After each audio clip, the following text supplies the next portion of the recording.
Alright, I wanted to say this. Whenever I do a deck, when I'm done with the rails, before I move on to the floor, man, just walk it out.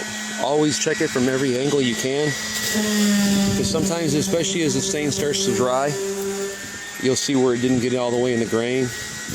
And, you know, of course, the lighting has a lot to do with it. So I usually, this is a little bit different. That deck over there is more traditional, where you got the normal spindles and rails. This is kind of unconventional, this particular kind of deck. So I like to start on one end, especially on a deck like that. I start on one end and I would walk all the way down, turn around, walk all the way back, come in, do the same thing.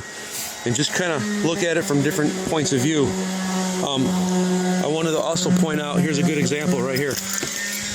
I wouldn't have caught this if I wouldn't have got up and looked. But right underneath here is a spot missed that I probably wouldn't have seen if I wouldn't have got up and walked back. Something else I wanted to point out. I did not buff this out. I left it like this on purpose. You can see how ugly that is. It comes right through the stain. It's very obvious.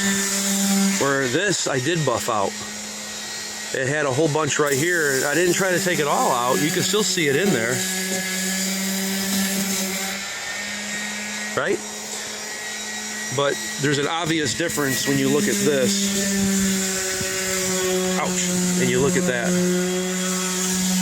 I'm going to actually go over it with a sander before I leave, but just to give you an idea on why I do that. Because if you do a whole deck and you don't buff out those high spots, overall it won't look horrible, because it kind of looks like, you know, maybe part of the grain or something.